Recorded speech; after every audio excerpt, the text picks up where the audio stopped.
Pozdrav kripto drugari, dobrodošli na kanal Kriptografije. Ja sam Sale i danas sam donio jedan prilično kratak, ali veoma važan video za sve one koji posjeduju MetaMask wallet.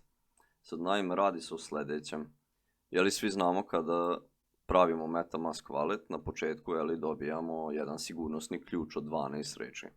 Taj sigurnosni ključ vam je potreban zbog toga da ako u slučaju menjate laptop ili Windows ili vam se desi nešto s kompjuterom ili na telefonu ili bilo već gde, sa tim sigurnosnim ključem od 12 reči možete da povratite svoj akont, jel tako? I to je sve u redu. Međutim, što mnogi ne znaju je to da u slučaju da imate unutar glavnog akonta još jedan, kao recimo ja, vidite, to je ovaj importovani akont, znači on je kvazi unutar ovog glavnog akonta. Ovaj akont ne možete povratiti sa tim sigurnosnim ključem od 12 reči što ste dobili kad ste pravili na početku MetaMaska. Da bi ovaj akont također mogli da povratite u sistem, morate da odete na ove 3 tačkice ovdje, na detalje akonta i imate ovdje ovaj export private key.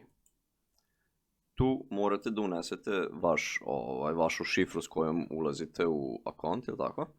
I konfirmujete ga. I u tom momentu ćete dobiti ovdje jednu prilično dugačku adresu, odnosno kombinaciju brojeva i slova, nešto slično kao vašoj adresi, samo mnogo duže.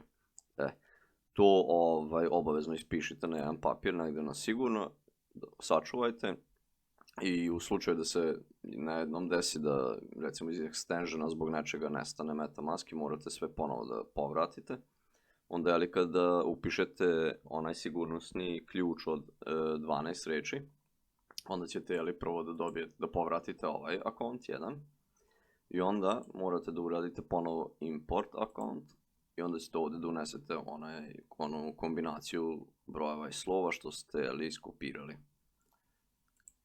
Znači odavde, tu uđete 3 tačkice, account details i export private key.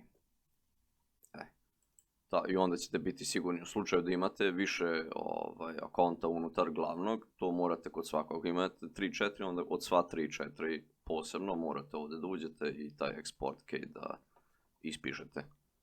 Tako da to je veoma bitno i onda ste na sigurnom u slučaju da se bilo kad nešto desi sa MetaMask walletom i morate da ga povratite, onda imate sve potrebne ključeve, jel tako? Više njih je imalo u zadnje vrijeme problema s tim, jer upravo nisu znali za to da importovani akonti imaju svoj jedan drugi privatni ključ, tako da kažem. Znači onaj privatni sigurnosni ključ što dobijate na početku od 12 slova, on je samo jedino isključivo za glavni akont. Znači za ovaj ovdje. Znači sa tih 12 reči možete da povratite ovaj glavni akont, ali svaki drugi ispod njega importovani ne možete. Tako da molim vas obratite na ovo pažnju, u slučaju da imate više akonta, obavezno ispišite te dodatne ključeve. Tako da to bi bilo to ukratko, nadam se da će vam pomoći ovaj video, pa vidimo se onda u nekom sljedećem. Pozdrav drugari!